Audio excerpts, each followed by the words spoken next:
won U.S. Nationals in the blue car. Your nemesis, Raymond Beadle, in the far lane. He was red hot on this day. Boy, you just couldn't touch Beadle. He's strong. He took the championship. Couldn't do anything wrong. He put out the performance. Did what it took to win. Both ends of the records, 249, 592. It was a good run. I knew it was really good. Car left hard that time. They moved hard through the middle, so it ran good on the top end. Didn't lay over him, but we didn't hurt him. So we knew we made a good run. Another man who made a very good run, an unexpected one, was Dale Armstrong at the 81 World Finals. His last event in his racing career, Armstrong, a new record. He takes it away from Beadle with a 589. Don Prudhomme, you again. I like that car too. That was our brand new Trans Am, aerodynamically sound. We were looking to run 250 miles an hour. Felt as though this car would do it, Steve. Well, it certainly did. Don Prudhomme, you became the first to ever break 250 in a funny car at that Cajun Nationals event. What a good feeling. Yeah, I had that ever-loving feeling today about it. The car, 143 yesterday, and we were the first ones to run 240. Nice to be the first one to run 250. Regardless what Beadle does. And you just took the #1 spot from Beadle with still 1 second to go. It's decent, yeah, I'm real happy about that. The rain was no slouch. We're going to be a tough race. No one breaks down the performance barriers, though, like Gary Beck. The 1982 U.S. Nationals. At this time, no one but Beck had ever run in the 550s, and now he just astonishes the field with a 5.48 elapsed time, a new record by a country mile for Gary Beck. Well, Gary Beck arrives down here to an ovation from the officials in this area. The quickest elapsed time in the history of drag racing, 5:48. Great. It was pretty strong, really. When we talked earlier today, you said you were going to go out there. You're not even going to try to run 50, July. Well, we know the thing has been car's been real strong the last 3 weeks, and I'm real glad for Larry Minor to have a great running car like this. What a shot this one was, Steve.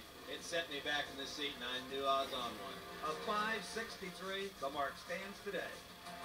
Coming into the U.S. National, people were talking about maybe a potential of a 570 with a funny car, but a 563, they had to check 5 different clocks to make sure it was right. Yeah, I know, it's awesome. You know, it's hard. If I was back at home and I heard this was going on here, I wouldn't believe it, but I'm driving the car, and I'm here to tell you the car's doing it. It's an incredible racetrack. It always has been here, and you know, I ran a 73 and come back with a 63. Shirley Muldowney surprised everyone, possibly including herself at the 1983 Gator Nationals.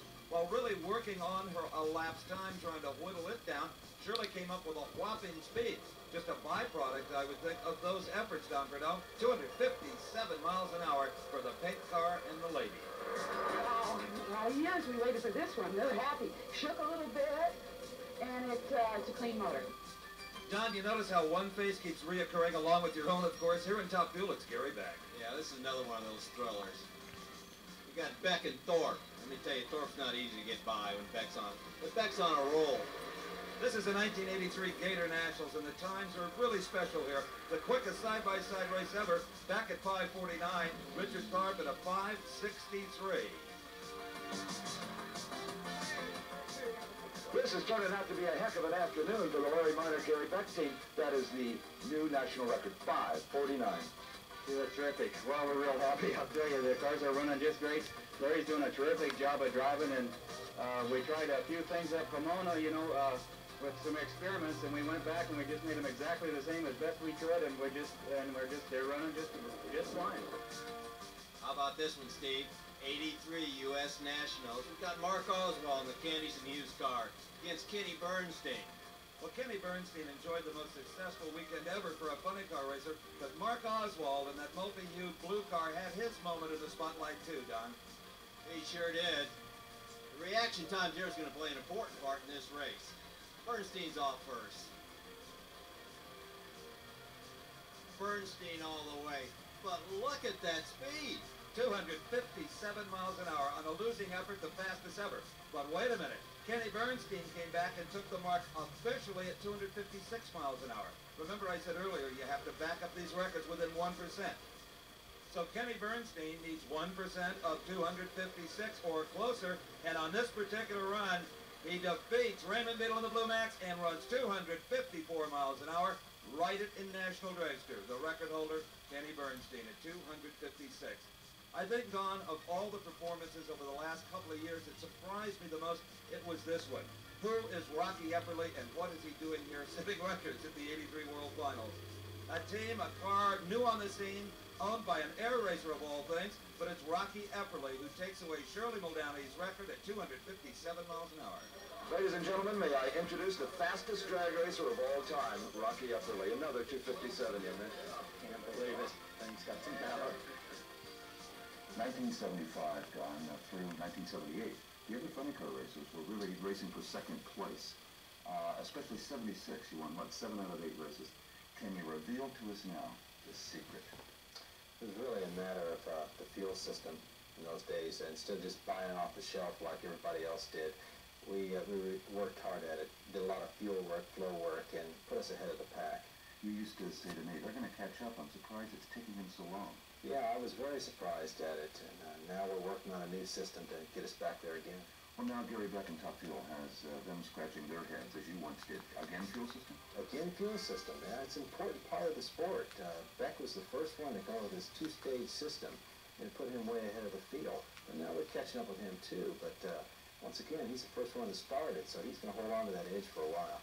And Gary is never satisfied with the status quo. He even has a new onboard computer he hopes will help him keep that edge. Computers have been around drag racing for several years now, monitoring various engine functions. But the new computer on Gary Beck's car will give them a totally different kind of database, thanks in a large degree to this trailing fifth wheel that stays on the asphalt at all times. This, coupled with a sensor at the front of the motor on the crankshaft and a sensor on the drive shaft where it comes out of the transmission, is going to give them some answers to questions that were previously unanswerable. For an example, you know the engine RPM, you know the shaft speed. That tells you the slippage in the clutch. You know the shaft speed, the gear in the rear end, and now you have ground speed thanks to this fifth wheel. That will tell you the tire slippage at any point down the racetrack. And the way this fifth wheel is mounted, its angularity tells you the tire growth, something we have always wondered about. We know they grow, but have never known how much. It's very, very interesting information. And in a sample printout here, we can see that every 16th of a second, it prints out engine RPM, the mile per hour, the distance traveled, the acceleration in G-forces, the position of the throttle, even the engine RPM, and a lot more things can be added.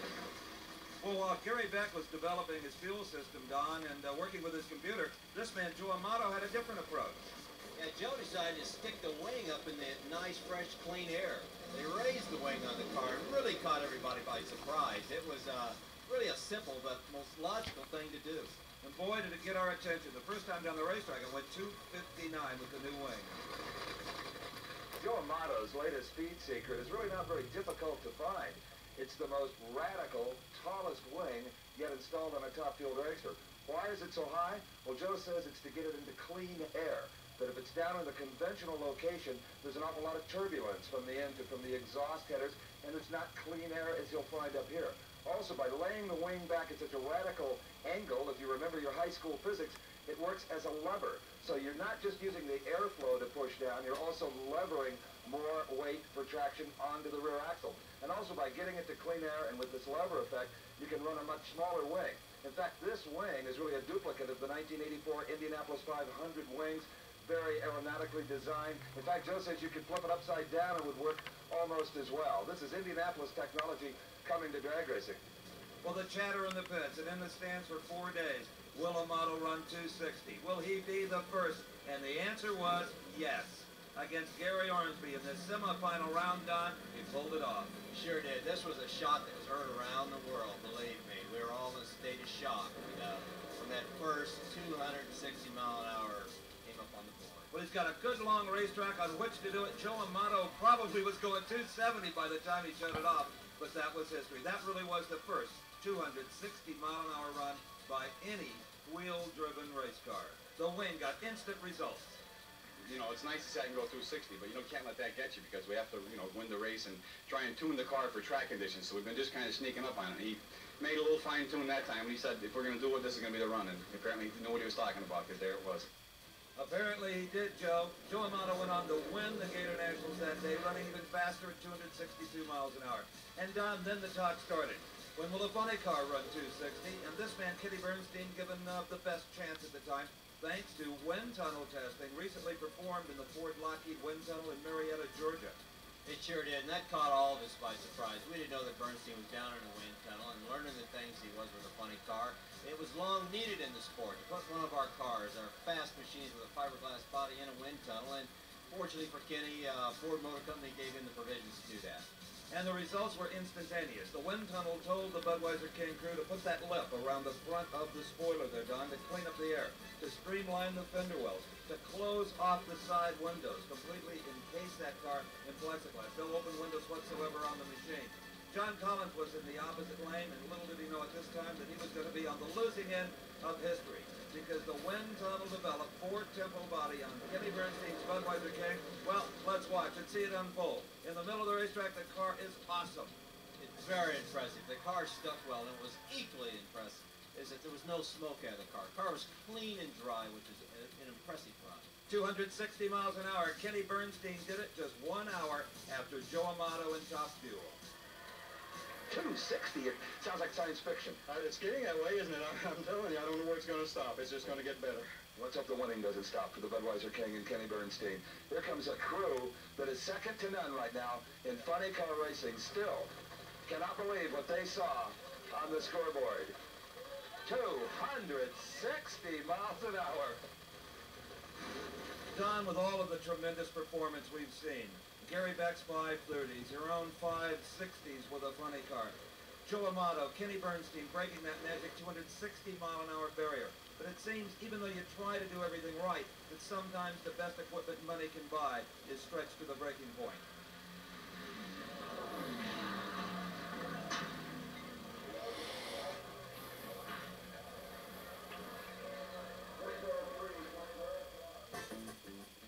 That was a bad one, Steve. That even scared me a lot. I feared for the man's life.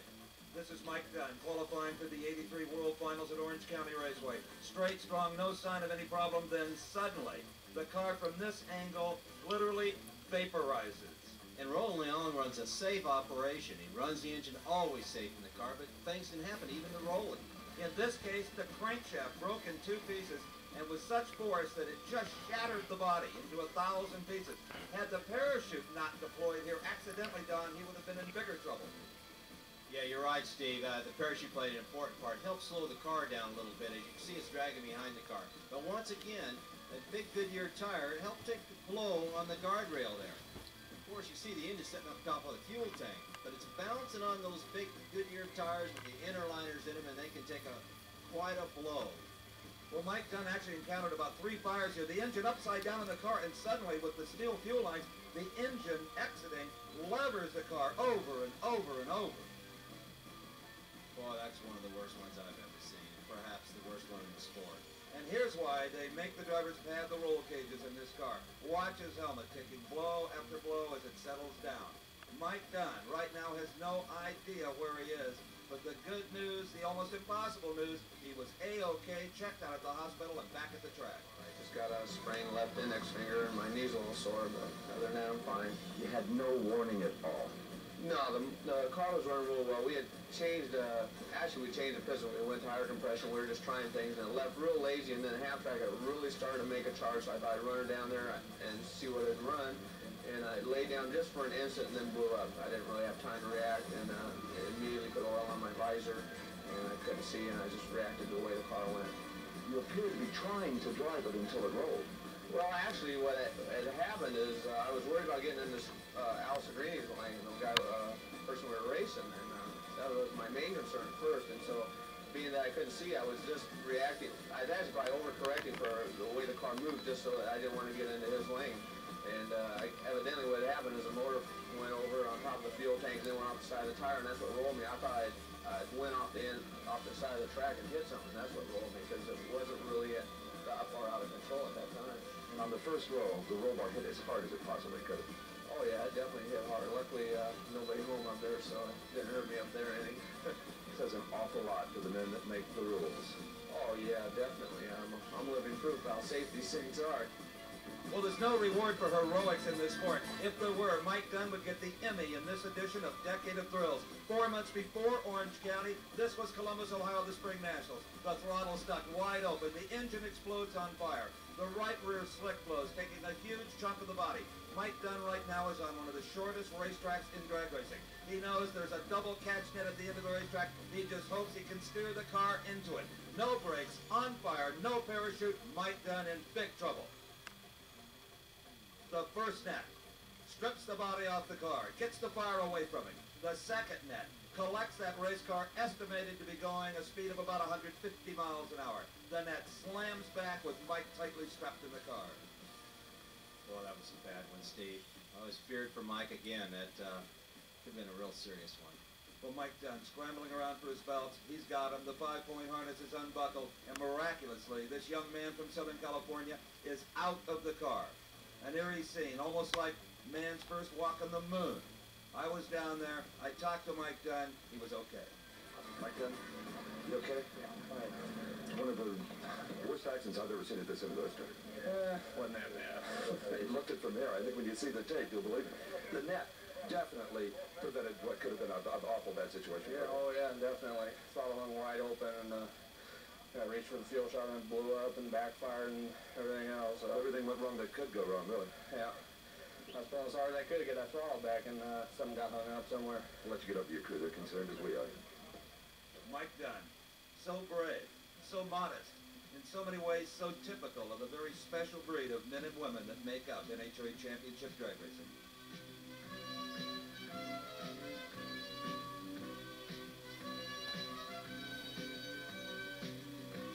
I think so. What do you think, Ryan?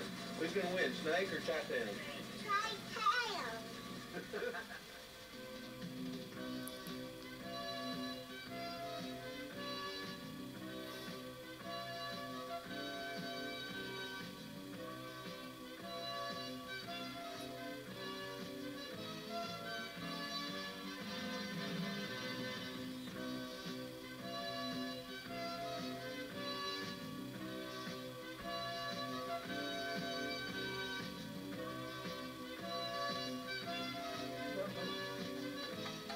You all right? All right.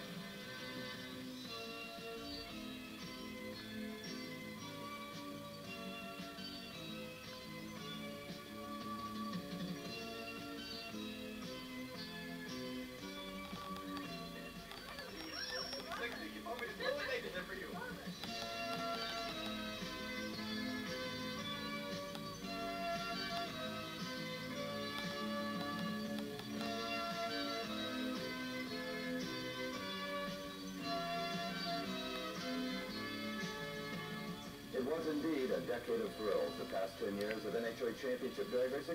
It had just about everything you could want. Drama, excitement, explosive action, unheard of performance.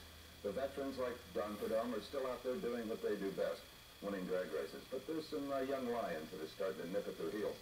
Which brings me to my final question for you. How much longer are you going to drag race? I still enjoy it, Steve. That's the key.